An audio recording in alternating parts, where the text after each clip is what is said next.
So, at some point, we decided we couldn't stand the mold anymore. And we moved to the sunny home. This was my favorite house in Kenya. It was atop a shop. Almost in the center of town.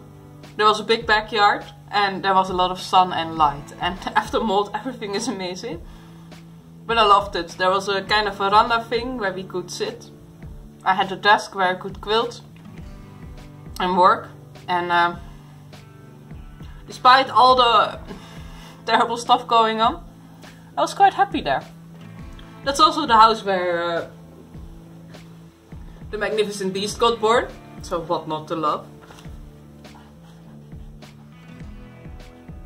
Because of course I was still hoping to go home. But it took a while because my boyfriend got operation. Which is always an extra stressful thing in Kenya because there's no healthcare. So you have to raise money. And when you don't raise the money, you basically don't have money to save your own life. Yeah, people die because you don't have money. That's why it's easier to live in the Netherlands for me. Because people don't die because you don't have money. And the red thread through all of those things was money problems. Because I didn't earn enough with my shady web design job. And he didn't earn enough with his hustling either, and we were sabotaged and too broken to do anything worthwhile, and there's no social security. So the red thread through this all is a lack of money and not being able to pay rent, electricity, or even medicines for yourself or Samantha the daughter or himself or his mom. And also food sometimes was an issue, or internet and stuff like that. I was never really hungry, but there was like moments where I had to be like, I will eat very plainly because lack of money. That also messes with you. It's sort of an existential lack of money. It's not about being broke and not being able to go out, but it's about having to choose between paying rent and somebody potentially dying. That also messes with your mind.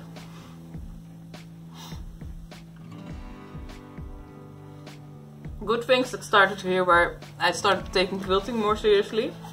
I also made amazing kitenge pillows. Kitenge is the fabric there. I got the dresses I'm wearing often. I made the Magnificent Beast, and I also made an amazing quilt for my grandfather with my own designed pattern. So all in all, that was amazing to do.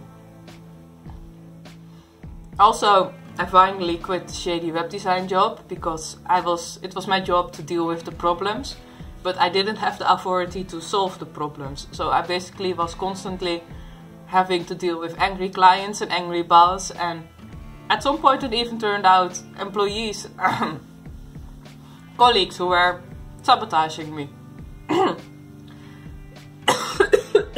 I really had to learn to fight for myself.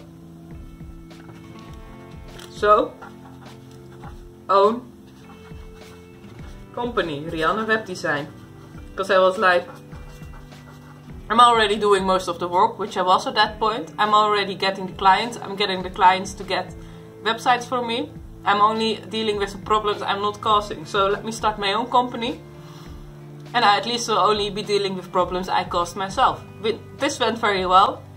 Not immediately, but at some point a lot of customers came back to me by their own chance. I didn't throw with mud or anything.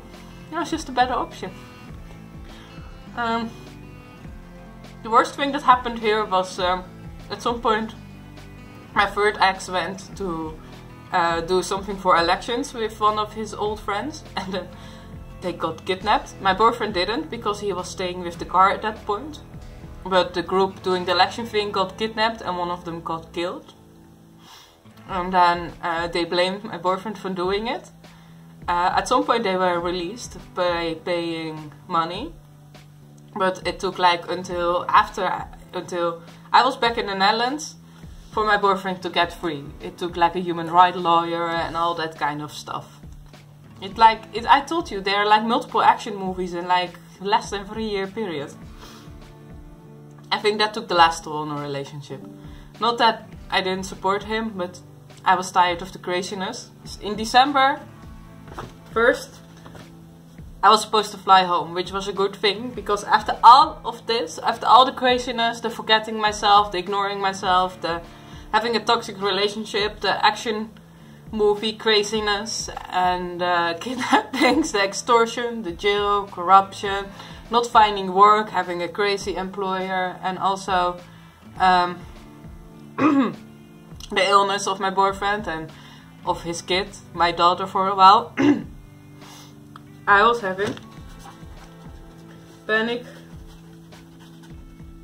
attacks and self-harm. Not many people know this, but only in Kenya. That's something I'm proud about to say, because it shows that it's really the product of a certain time in my life and not necessarily something that's me. But that is what happened at some point, so it was a good thing. I was going home to my parents, who were more than happy to get me from, not from the airport because it was Corona, but I was living in my aunt's house, and everybody was very lovely and supportive for me, and now 3 years later things are okay again. But this is how you see how an insecure girl who tries to find her thing in life ends up going all over the world to find unhappiness. And I think it was bad luck, or you can say lessons for me to learn, and Corona nobody could predict. I also learned a lot of things with the research, and I met a lot of interesting people in Kenya, and all the nature and the food, and also the family of my then boyfriend was very nice, some of them. We really experienced farming culture and living in the mountains and stuff like that, and how it is to have a big happy family who welcomes you. So there were lots of nice experiences, but overall I had no clue what I wanted for my life. I had no clue about my own self-worth, so this happened. And I want to tell you that nothing is forever. Even if you feel like you cannot do anything right, there's probably a reason for it. There's some love you're not giving yourself, there's some boundaries you're not drawing. And I know it sounds very easy for me to say that, but know that when I tell you to fight for yourself, I'm not just saying it. I really know what it is to feel like you're more than below the earth, to be downer than you ever thought you could be.